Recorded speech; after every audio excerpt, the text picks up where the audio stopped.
को पीना है, सुबह नहीं। दूध गाय माता का घी दोनों को अच्छी तरह मिला करके सोते समय आंख के अंदर जैसे काजल लगाते हैं उस तरीके से लगा करके सो जाएं। ये प्रयोग कुछ दिन लगातार करने पर आपकी ये दिक्कत खत्म हो। अच्छा,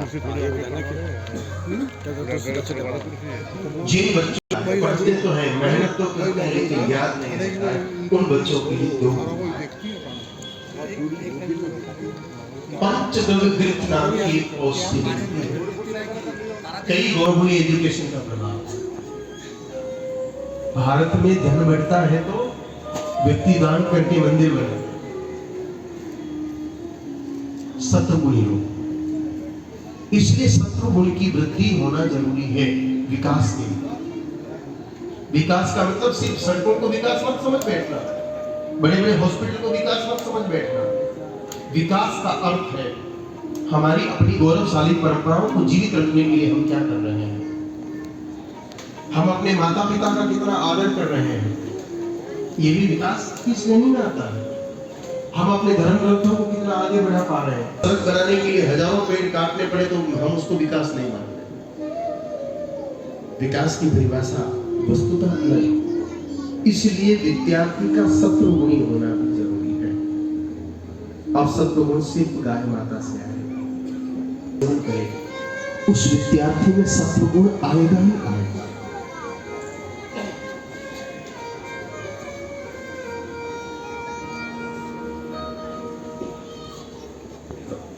इन सारी बातों का ध्यान रखना।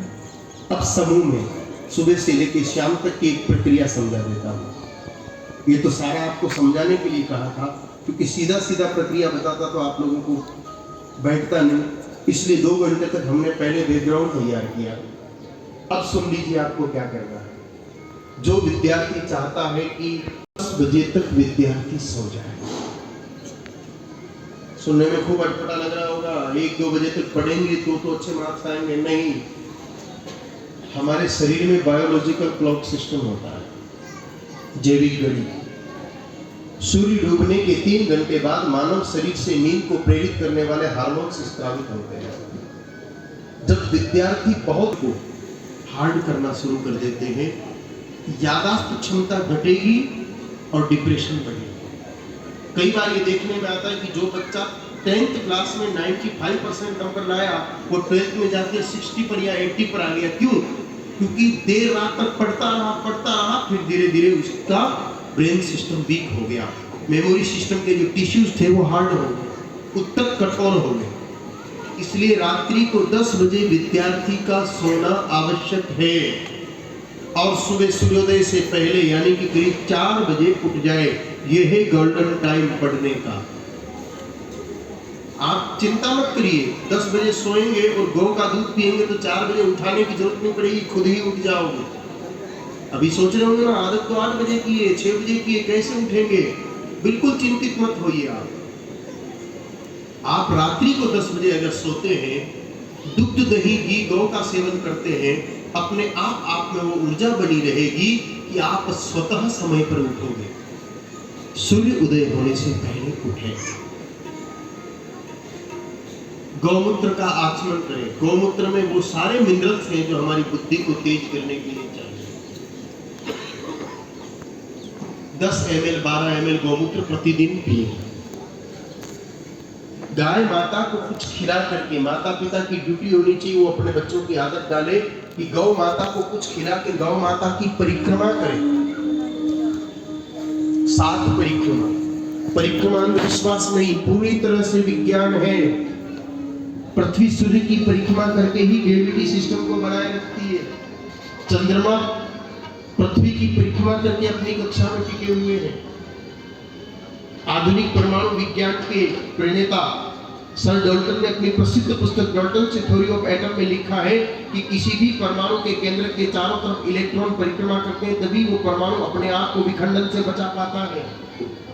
एक छोटे से परमाणु से लेकर के परिक्रमा कर रहे हैं। इसीलिए माता पिता की परिक्रमा, गिरिराज जी की परिक्रमा, गोवर्धन जी की परिक्रमा, नर्मदा जी की परिक्रमा का विधान हमारी संस्कृति में रहा है। जिसकी परिक्रमा करते हैं उसकी पॉजिटिव एनर्जी हमको मिलती है। और गाय माता के लिए जो लिखा है सर्वे देवा गवा मंगे, इसका वास्तविक अर्थ यही है कि गौ के शरीर में पॉजिटिव एनर्जी है। आप चाहो तो ओरा मीटर से नाप सकते हो। जब कोई विद्यार्थी सुबह सुबह गाय माता की 7 परिक्रमा करे तो गौ के तन से निकलने वाली पॉजिटिव एनर्जी उस बच्चे की है, और अगले 24 घंटे तक बच्चा जो कुछ भी पढ़ता है उसको बहुत अच्छे से समझ में आता है। और याद रखिए, रटी हुई बात को बच्चा 8 महीने बाद भूल जाएगा, लेकिन समझी हुई बात जीवन पर्यंत याद रहती है। इसलिए परिक्रमा बहुत जरूरी है।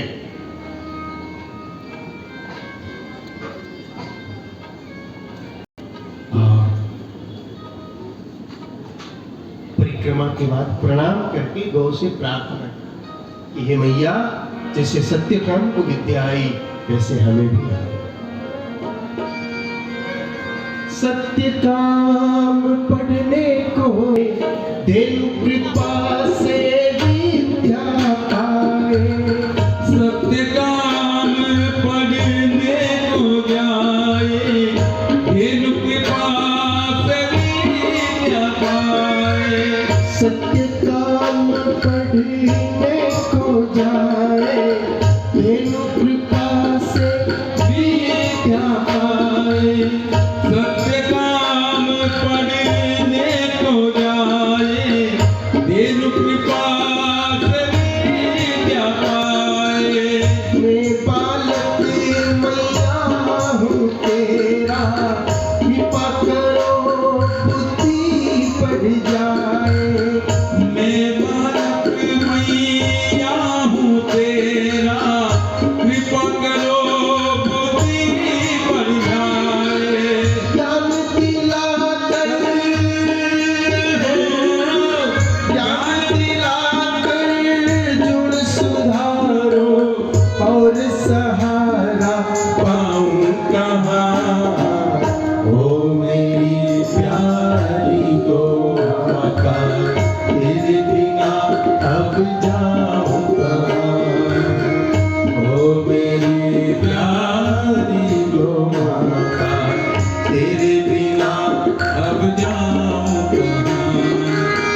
हे जग जननी मात भवानी, हे जग जननी मात भवानी, और ठिकाना पाऊँ कहाँ। ओ मेरी प्यारी गौ माता, तेरे बिना अब जाऊं कहाँ। तेरे बिना अब जाऊं कहाँ। तेरे बिना अब जाऊं कहाँ। आप गौ की परिक्रमा करके गौ माता से प्रार्थना करें, और रात्रि को सोते समय गाय माता का दुग्ध सेवन, सावन महीने में दूध नहीं। इन विशेष बातों का ध्यान अगर आप रखते हैं, 1 वर्ष में ही आपके पास परिणाम होगा। हमने जो जो बातें आप भाई बहनों को इन विगत 2.5 घंटों में बताई है, अगर आप उन बातों का ठीक तरीके से पालन करते हैं तो हम आपको वचन देते हैं कि इस वर्ष भले आपको 55% मार्क्स आए हैं, लेकिन अगले वर्ष आप 95% को क्रॉस कर सकते हैं। ये हमारी भारतीय शिक्षा प्रणाली की चर्चा हुई।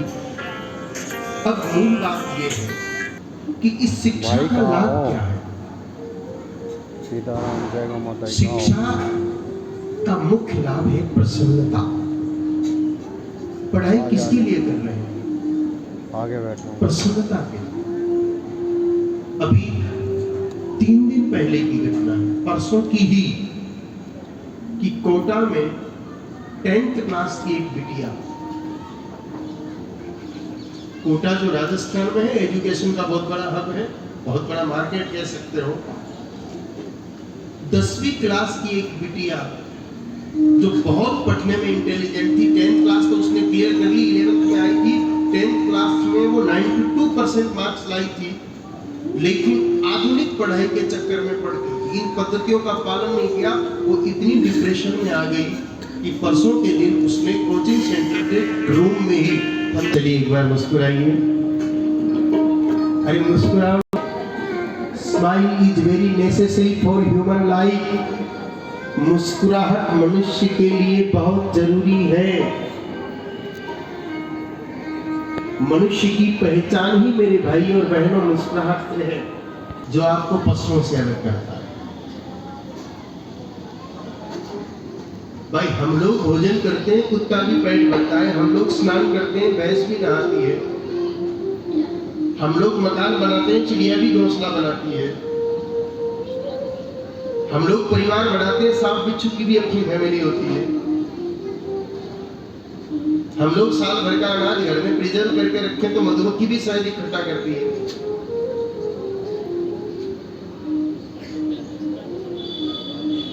हम लोग दिन में 2 या 3 बार ड्रेस चेंज करते हैं, अलग अलग कलर के कपड़े पहनते हैं। शरीर का कलर अलग अलग दिखना चाहिए। हम लोग कपड़े बदलते हैं तो शरीर का कलर बदलता है, और गिरगिट तो बिना कपड़ा बदले अपनी बॉडी का कलर बदल के दिखा देता है।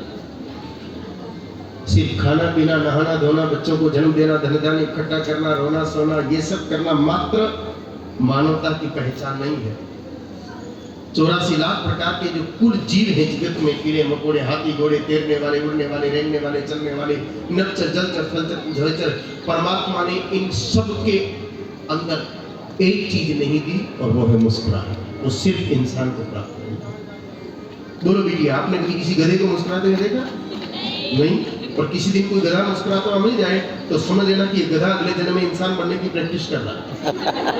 और कोई इंसान अगर 24 ही घंटे उदास बैठा रहे तो फिर क्या समझना चाहिए? समझ गए?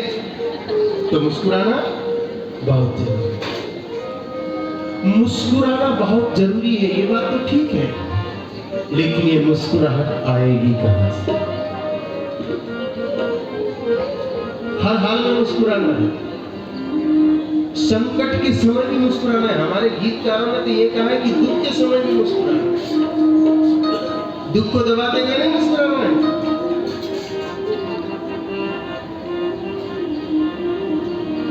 न सर छुपा के जियो और न सर झुका के जियो। न सर छुपा के जियो और न सर झुका के जियो।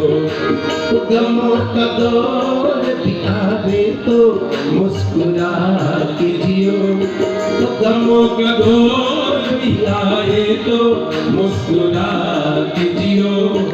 न सर छुपा के जियो और न सर झुका के जियो।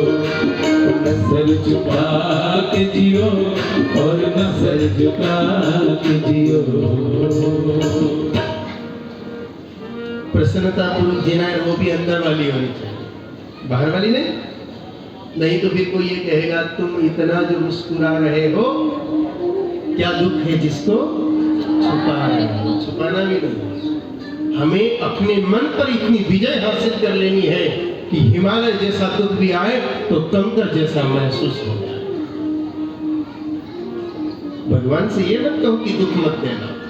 भगवान से तो सिर्फ ये कहना है कि प्रभु जो जो दुख लिखा है वो सब दे डाल, लेकिन उससे लड़ने की ताकत भी साथ में देना। बस ये मांगना है, क्योंकि दुख से बचना के लिए करोगे ना तो अगले जन्म में मिलेगा। हिसाब तो चुकता करना पड़ेगा, हिसाब चुकाना पड़ेगा। जो दुख हमारे मुकद्दर में लिखा है, और यूं ही नहीं लिख दिया भगवान ने, हमने कुछ गलतियां की इसलिए लिखा है।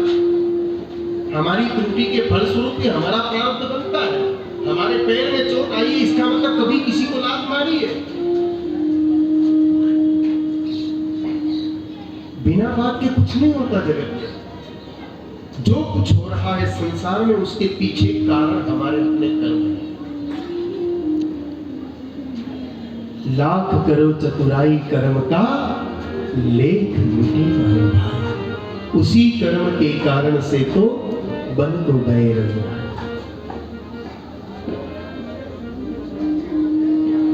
भगवान राम के राज्याभिषेक की चर्चा चली थी। सुंदर मुहूर्त निकाला वशिष्ठ जी ने, लेकिन अभिषेक नहीं हुआ क्योंकि कोई कर्म बाकी था। 10 लाख हरि गुरु वशिष्ठ महामुनि ज्ञानी लिख लिख लगन धरे। गुरु वशिष्ठ महामुनि ज्ञानी लिख लिख लगन धरे।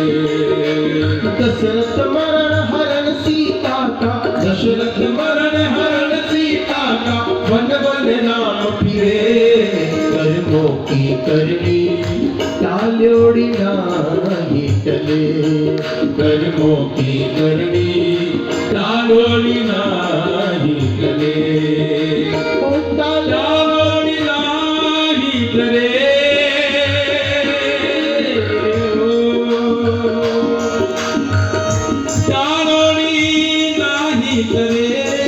कर्मों की करनी टालोड़ी नाही टले। कर्मों की करनी टालोड़ी नाही टले। हरिश्चंद्र जी के पास कितनी संपत्ति थी, लेकिन कर्मों का फल उनको कहाँ ले गया?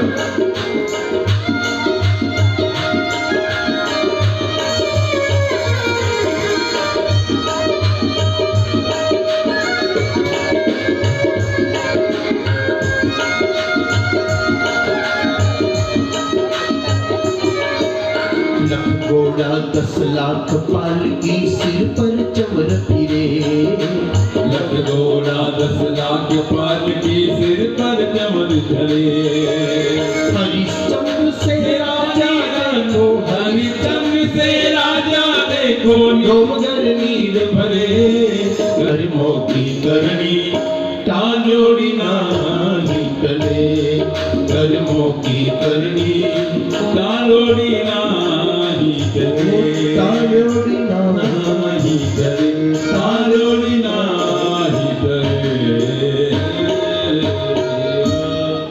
इसलिए कर्म करने में सावधान हो जाओ। आज किसी को दुख दे रहे हैं तो दुख भोगना पड़ेगा, ये पक्का है। इसलिए सुख दे के प्रसन्न रहो, दुख दे करके नहीं। तो हमें प्रसन्न रहना है। मुस्कुराने के बड़े फायदे हैं बेटा। मुस्कुराने से काम जल्दी होता है। ये हम नहीं कह रहे, गोस्वामी तुलसी बाबा ने रामचरितमानस में लिखा है। जब तारका का वध हुआ, उसके तुरंत बाद भगवान राम को पता चला कि जनकपुरी में धनुष यज्ञ है। जनकपुरी बहुत दूर थी। आपको 5 किलोमीटर पैदल चलने के लिए कहें तो तकलीफ होती है। वहां जनकपुरी कितनी दूर, लेकिन जैसे ही राम जी को गुरुजी ने कहा कि बेटा जनकपुरी चलना है, धनुष यज्ञ सुनी रघुकुल नाथा। धनुष यज्ञ सुनी रघुकुल नाथा।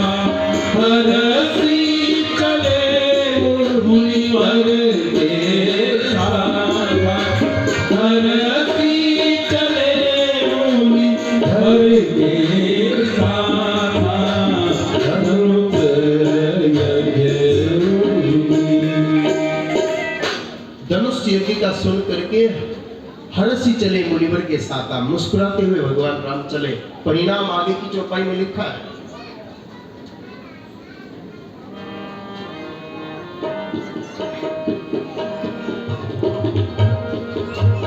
हर्षी चले मुनि वृंद सहाया।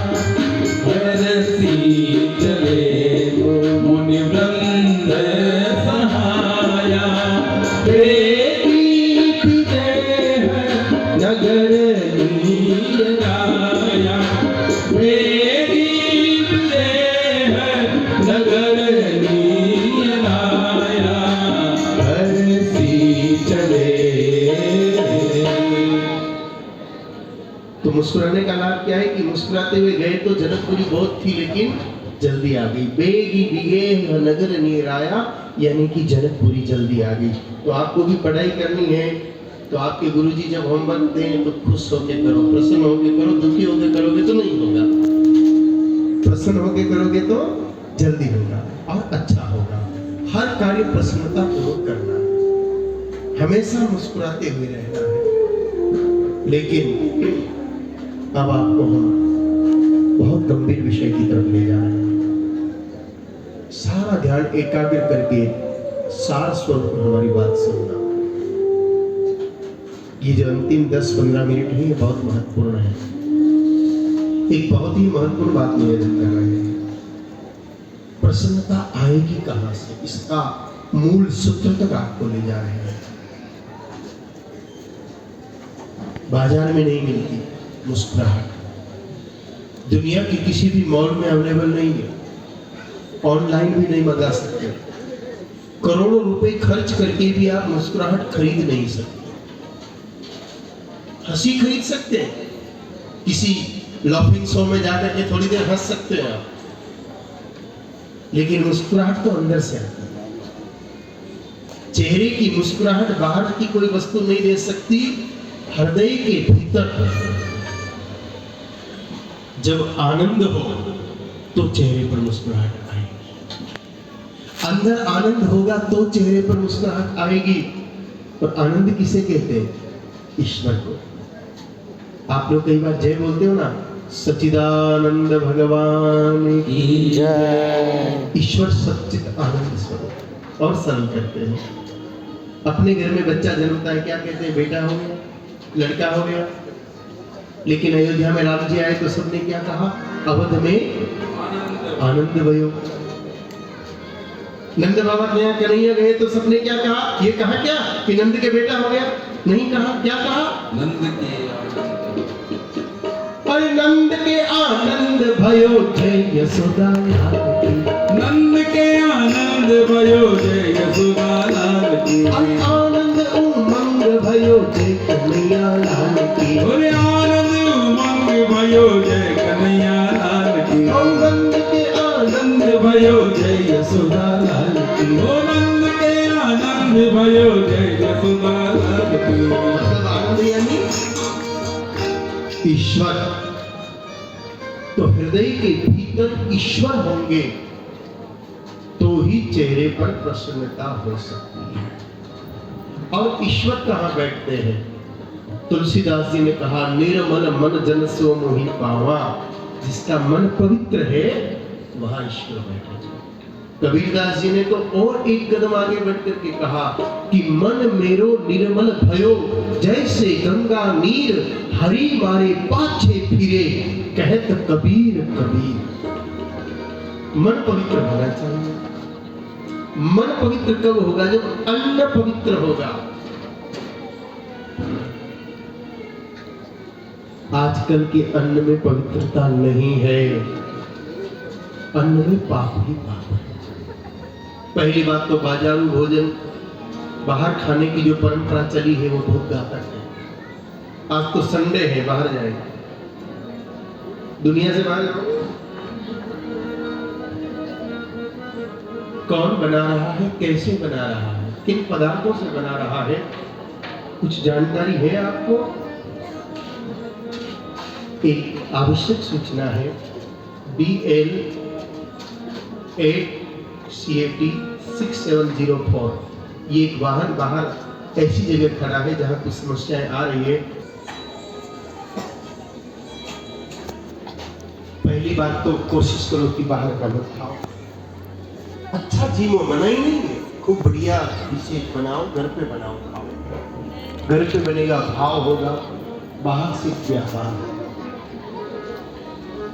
आप कहोगे हम तो घर का ही भोजन कर रहे हैं, फिर तो ठीक है। नहीं, पूरी तरह फिर भी ठीक नहीं है। आप जो भोजन करते हैं, अन्न उत्पन्न होता है खेत में। खूब गंभीरता से सुनिएगा, अन्न पैदा होता है खेत में। खेती कभी भी बिना कीड़ा मकोड़ा मरे नहीं होती। कृषि क्रिया में निराई, गुड़ाई, सिंचाई, कटाई, बहाई में कीड़े मकोड़े मरते हैं। आजकल तो कीड़ों को मारने का जहर भी फसलों पर स्प्रे किया जाता है, उससे और अधिक मरते हैं। 1 किलो अनाज असंख्य जीवों की मृत्यु के बाद हमारे घर पर पहुंचता है। जीव हत्या का पाप उस अन्न में होता है। उस अन्न को जब खाएंगे तो मन अपवित्र होगा। अपवित्र मन में ईश्वर नहीं बैठेंगे। ईश्वर नहीं बैठेंगे तो चाहे अडानी या अंबानी की प्रॉपर्टी भी आपके नाम करा दे, प्रसन्नता नहीं आ सकती। आप कहोगे क्या करें, अब खेती का ही तो अन्न खाना पड़ेगा। पहले भी तो ऐसा होता ही था, पहले होता था, लेकिन पहले भारतवर्ष में दो ऐसे साधन थे जो हमारे अन्न को पवित्र कर दिया करते थे। पहला साधन किसानों के पास हुआ करता था, दूसरा साधन आप बैठी हुई माता बहनों के पास। वैदिक चैनल, धेनु टीवी अथवा पथवेड़ा के यूट्यूब चैनल के माध्यम से जो भी किसान भाई सुन रहे हैं, ध्यान से सुनना, इसको सुनो। आप यहाँ बैठी बहनें तो ध्यान से सुनो, क्योंकि दो के हाथ में, एक किसान के और एक आप बैठी हुई माताओं के हाथ में। प्रत्येक किसान बैल रखता था और बैलों के लिए कहा शंकरो धर्म वाहन धर्म रसूपेण जगत आनंद कारक। बैल ही धर्म का रूप है। भागवत कथा आपने सुनी होगी, जब राजा परीक्षित दिग्विजय करके लौटे तो उनको मार्ग में नगर के बाहर गौ और बैल मिले। प्रश्न करने पर बैल ने कहा मैं धर्म हूं।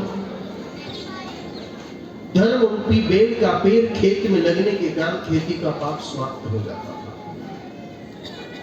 जो किसान प्रामाणिक रूप से बैल से खेती करते हो, उनका अन्न गोधाम महाती पथमेड़ा समर्थन मूल्य पर लेने के लिए तैयार है, क्योंकि पथमेड़ा जानता है कि बैल के चरण लगने के बाद अन्न में कितनी ऊर्जा आ जाती है। आप चाहे तो प्रयोग कर सकते हैं। आपके दो पुत्र हैं, एक पुत्र को ट्रैक्टर वाला अनाज खिलाइए, एक पुत्र को 1 वर्ष तक ऐसे किसान से अनाज खरीद के लाइए जो बैल रखता हो। आज भी मध्य प्रदेश और महाराष्ट्र में बैल है, असंभव नहीं है, आजकल सब कुछ आ सकता है। एक बच्चे को 1 वर्ष तक बैल के पैर से खेती हुई अन्न खिलाइए, 1 वर्ष पर बाद दोनों में अंतर देखना। श्री राम और रावण जितना अंतर मिले न मिले, लेकिन विभीषण और रावण जितना अंतर पक्का दोनों बच्चों में आपको दिखाई देगा। बाजार में गेहूं 50 रुपए किलो है और बैल से खेती करने वाला 100 रुपए किलो भी बेचता है, तो खरीदना चाहिए, क्योंकि उस अन्न में सिर्फ पोषण नहीं बल्कि सतोगुण और ऊर्जा है। सिर्फ पेट में करने के लिए अन्न खाया जाता है, चित्त को शुद्ध करने में भी अन्न की भूमिका है। पहला साधन बैल, और हमें लौटना पड़ेगा।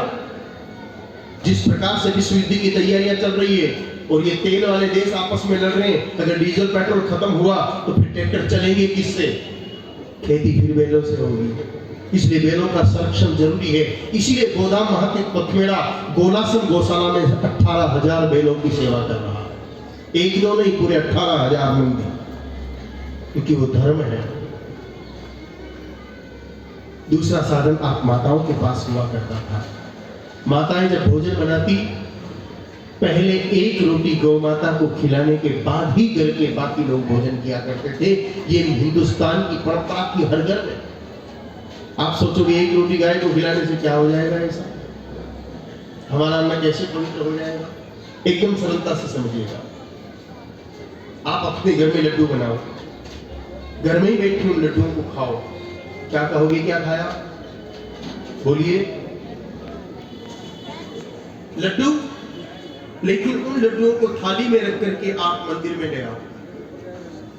सिर्फ 2 लड्डू भगवान राम जी को भोग लगा दो और बचे हुए लड्डू घर ला के खाओ। अब वो लड्डू क्या कहलाएंगे? प्रसाद। क्या प्रसाद में पाप रहता है? पक्का। तो गौ माता भी स्वयं सिद्ध भगवान है, जिनके रोम रोम में राम है, जिनके चरणों में 68 करोड़ तीर्थों का धाम है, जिनके तन में 33 कोटि देवताओं को विश्राम है, जिनके सींगों पर सारी धरती का भार है, जिनके गोबर में माता लक्ष्मी जी का दिव्य आधार है, जिनके मूत्र में टल बहती भागीरथी गंगा जी की अद्भुत धार है, जिनके द्विकरणों में देववेद अश्विनी कुमार है, जिनके नेत्रों में सूर्य और चंद्रदेव का दिव्य प्रकाश है, जिनकी कपूत में संपूर्ण नक्षत्रों से सारा आकाश है, जिनके रोम रोम में ऋषि गणों का निवास है, ऐसी सब देवों में गाय माता को अपने घर में बनी हुई रोटियों में से अगर आदर पूर्वक पहले 1 रोटी जिमा दे तो बोलो 33 कोटि देवताओं को भोग लग गया कि नहीं लग गया? बचा हुआ सारा भोजन प्रसाद है। ऐसे प्रसाद पूर्ण आहार को लेने से मन में सत्व बढ़ेगा। यहाँ घर भेज देना। लेकिन ऐसा आजकल नहीं हो रहा। हाँ, हो रहा है क्या? कौन कौन करता है? असंभव। इतने हाथ खड़े हुए, मान ही नहीं सकता। या तो आपने हमारी बात को ठीक से नहीं सुना। समझिए, पहले बात को समझिए। हमने क्या कहा? पहले रोटी गाय माता को जिमा है। आप माताएं क्या करती हो? रोटी बनाई, फर्स्ट नंबर की रोटी उठाई, प्लेट में रख दी, और रोटियां बनाई, बच्चों को खिला दी, और रोटियां बनाई, पति को खिला दी, आपने खा ली। दिन में जब गाय नजर आई, दिया भूल गए तो सुबह वाली रोटी डिश में पड़ी पड़ी ही पापड़ जैसी हो जाती शाम तक, दूसरे दिन भी दे देते। 4 लड्डू पहले घर में खा लिए, उसके बाद मंदिर भोग लगाने जाओगे तो लगेगा क्या? नहीं, हम खाएं उससे पहले भोग लगाना पड़ेगा। इसलिए पहली रोटी नहीं कहा मैंने, पहले रोटी कहा। पहले रोटी गाय माता को। आप कहोगे हम तो दिल्ली वासी है, कैसे पॉसिबल है? पॉसिबल है, एक तरीका है। घर में एक मूर्ति रखिए, पहले गाय माता को भोग लगा दीजिए, फिर वह रोटी बाद में किसी भी जीव को दे सकते हो आप। और एक रोटी का जितना मूल्य होता है उतना रुपया आप एक डिब्बे में डाल दीजिए। मकर संक्रांति के दिन वो पैसा किसी गौशाला में पहुंचा दीजिए। लेकिन रोटी कौन सी होनी चाहिए ये भी समझना पड़ेगा।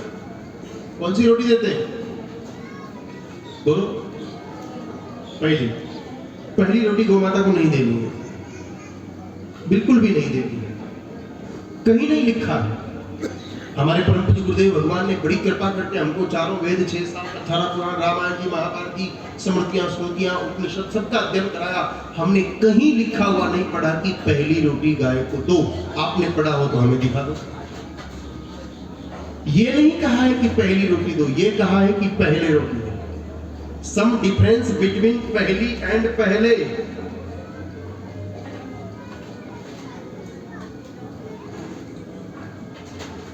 वैसे तो सब्जेक्ट बहुत लंबा है, पूरी चर्चा करेंगे तो 1 घंटा और चाहिए, और समय अपने पास सिर्फ 5 मिनट का बचा है। मैं एकदम सरल तरीके से आपको समझा देता हूं, समझ में आ जाएगा। आपने जो लड्डू बनाए घर में, 20 लड्डू बनाए, 18 लड्डू बहुत अच्छे बने, लेकिन 2 लड्डू बिगड़ गए। मंदिर में बिगड़े हुए लड्डू का भोग लगाओगे या अच्छे वाले का? अच्छे वाले का।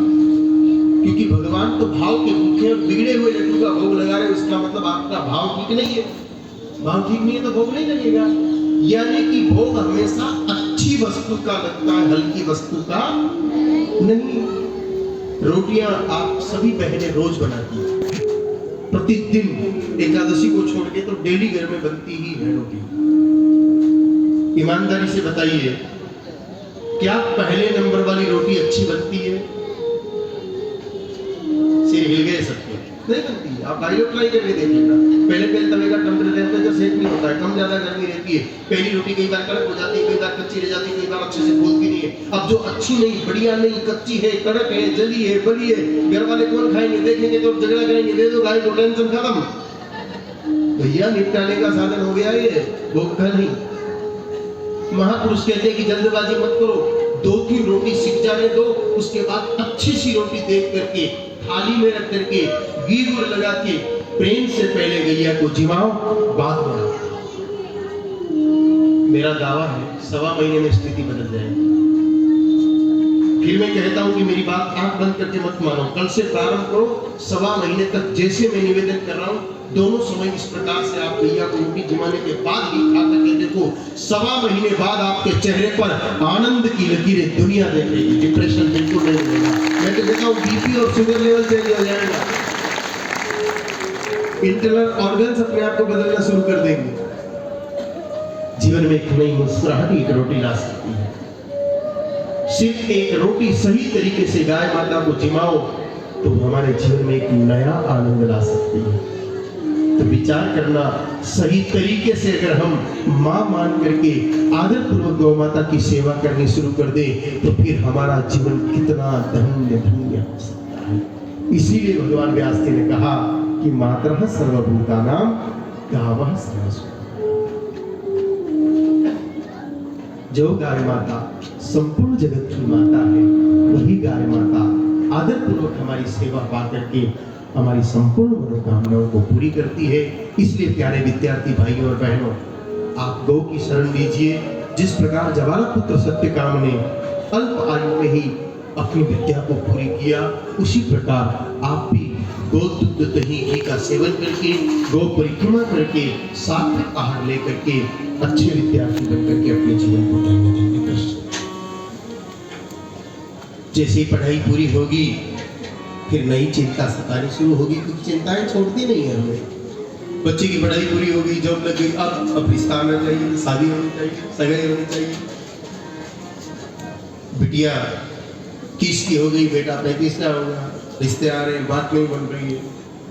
चलिए इसका समाधान कल करेंगे कि भगवती गौ माता की कृपा से सही समय पर सही परिवार से जीवन भर साथ निभाने वाले जोड़े का निर्माण कैसे हो सकता है, ये गौ कृपा से संभव है। उस विषय पर कल चर्चा करेंगे। विशेष रूप से कल उन युवक युवतियों को अवश्य आमंत्रित करें जिनके रिश्ते में कोई बाधा आ रही है। बाकी अन्य विषयों पर भी चर्चा होगी कि किस प्रकार भगवती गौ की कृपा से हमारा कल्याण हो सकता है। आगे की अति आवश्यक सूचनाएं कार्यकर्तागण प्रदान करेंगे। पश्चात आरती होगी और विविध रूपों में करती हो। गौ के बिना किसी का कल्याण संभव नहीं है, ये आप मान करके चलिए। अपना तो छोड़ दीजिए, देवताओं तक का कल्याण संभव है। एक कथा आती है मेरे भाई बहनों ब्रह्म पुराण में, छोटी सी कथा है 5 मिनट की, वो कथा आपको और सुना देते हैं, फिर आरती करेंगे। ब्रह्म पुराण के पूर्व खंड के 51वें अध्याय में वो कथा आती है। दूसरे श्लोक से लेकर के 12वें श्लोक। आज एक जाबाला की कथा हमने सुनी, ब्राह्मणी की। अब एक जाबाल की कथा सुनी, वो भी जाति से ब्राह्मण। उस जाबाल ब्राह्मण ने खेती करता था। भरी दोपहरी में ज्येष्ठ मास में बैलों को जोत दिया। दोपहरी थी, सब लोग बैलों को छोड़ करके विश्राम करा रहे थे, लेकिन उस समय भी वो चाबुक मार मार के बैलों को बहुत परेशान कर रहा है। तब उसी समय योगायोग से सुरभि नाम की गौ माता, देवताओं की जो गैया है, वो आकाश मार्ग से गुजर रही थी। उसने अपने कुल के, अपने वंश के बैलों को दुखी देखा। उसकी आंखों में आंसू आ गए और सीधी गई नंदी बाबा के पास। नंदी बाबा को जाके कहा कि नंदी बाबा, धरती पर गौएं सुखी नहीं है।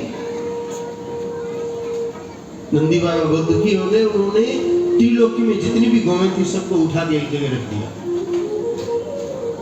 तीनों लोगों की सारी गौओं को नंदी बाबा ने एक जगह रख दिया।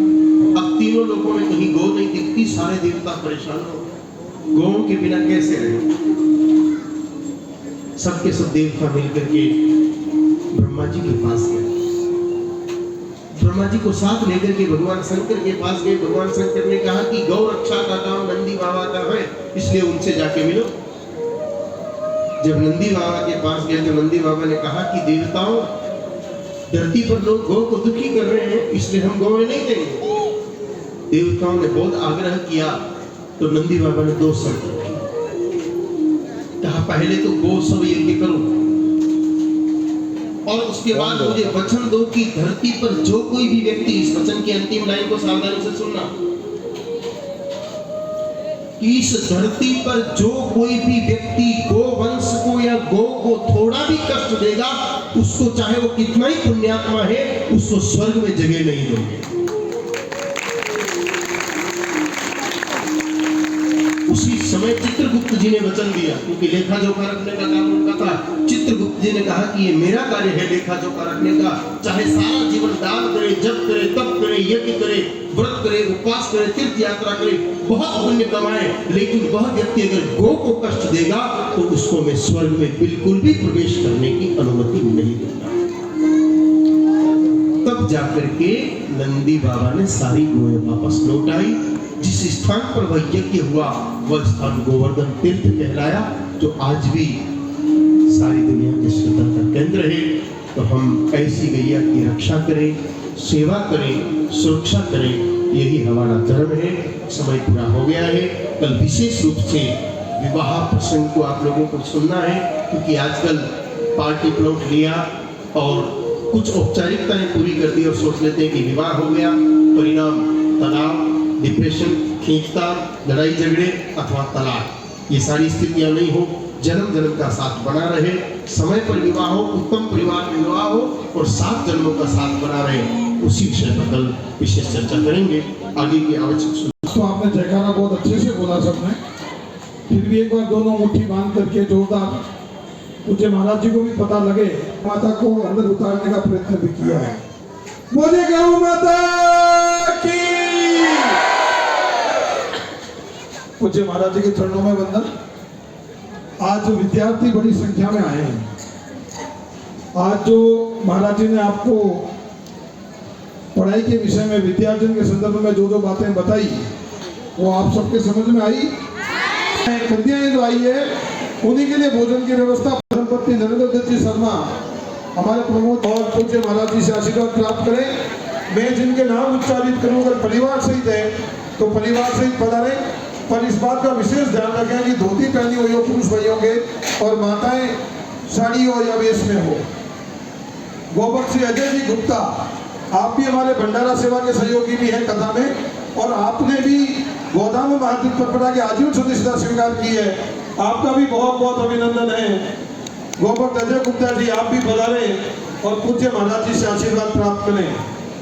गोभक्त हेमराज जी बंसल,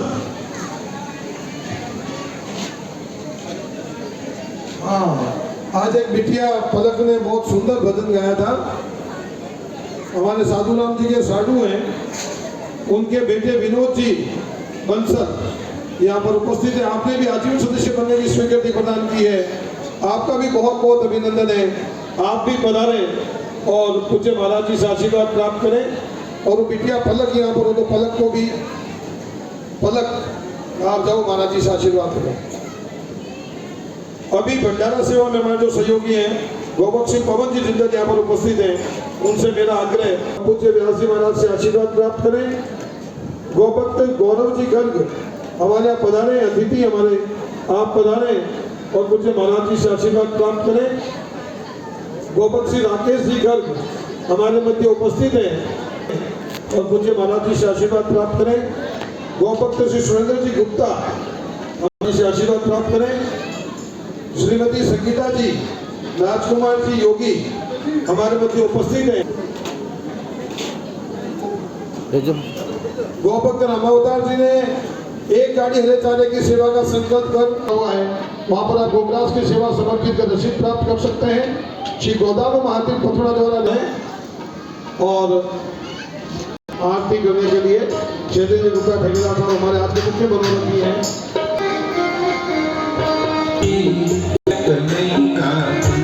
आरती गैया मैया की, दुलारी कृष्ण कन्हैया, जहाँ से प्रकट वही सृष्टि, करे नित्य पंचगव्य दृष्टि, सकल पर रखती समदृष्टि, जीवन में रंग देने का ढंग, बताती बात बधैया की, दुलारी कृष्ण कन्हैया की। आरती गैया मैया की, दुलारी कृष्ण कन्हैया की। तुम्ही हो अमृत की नाभि, समन करती हो विषका भी, तुम्हारी मूरत ममता की, झलक रहे ना अलग, चले पगना बधैया की, दुलारी कृष्ण कन्हैया की।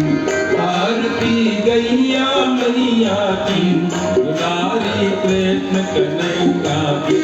तुम्हीं से संभव है खेती, सभी के दुखड़े हर लेती, सभी घर आनंद कर देती, तुम्हारा गम्य बनावे भव्य, दिव्य का आप हैया की, दुलारी कृष्ण कन्हैया की। आरती गैया मैया की, दुलारी कृष्ण कन्हैया की। भागवत गान तुम्हीं करती, तुम्हीं दुखियों के दुख हरती, तुम्हीं से सुखी है ये धरती, तुम्हीं हो संत करो दुख अंत, शरण वे करनी के भैया की, दुलारी कृष्ण कन्हैया की। आरती गैया मैया की, दुलारी कृष्ण कन्हैया की। भैरवनाथ बलो कर बाल करो, प्रतिपाल बिना गुण पाल कर, कुंवर लाडला का श्री राम, अवलोकन पालक रो प्रतिपालक ना गुण कारक अम्बागवाणी आनंद अवनी पर उदम जाप कर भैरव भय भंजन विघ्न हरे भक्ताई भगति भाव भर पाणे जप दे करुणा चक्कर छाय गए एक वरदान दाता सीता हे अनगिन भव उपकार करिया कटि घूंघन बाल लोय करिया नर तेल सिंदूर दूर हम कामक दे डम डम डम डम कामक भासी के लास छुए असुरा नहीं ये हर भूत मिसे एक वरदान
आज हम राम मंदिर में मौजूद हैं और यहाँ पे सभी महिलाएं भोजन की व्यवस्था देख रही हैं।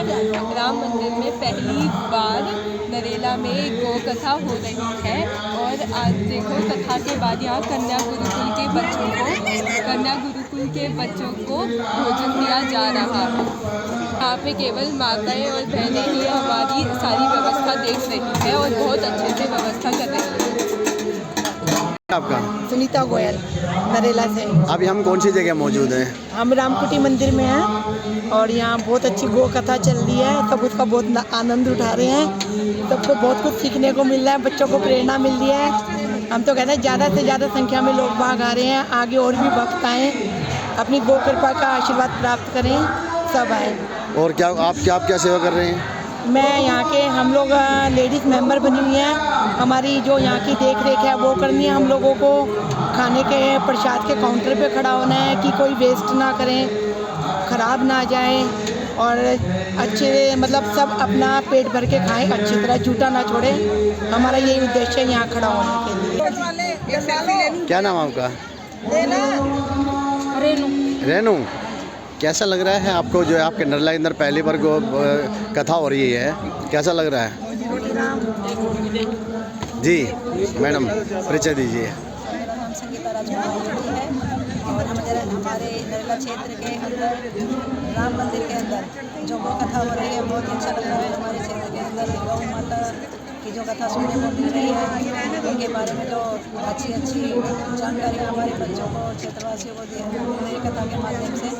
तो इस तरह के कार्य हमारे क्षेत्र में चलते हैं। हम भी आ रही सर आप न्यूज़ चैनल से। नाम आपका? आर्ष कन्या गुरुकुल नरेला दिल्ली से। तो क्या कुछ सीखा आज आपने यहाँ पे?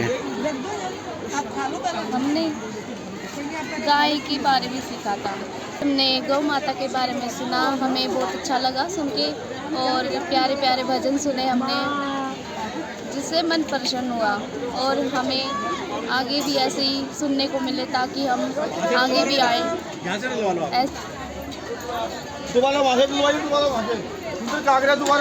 दोबारा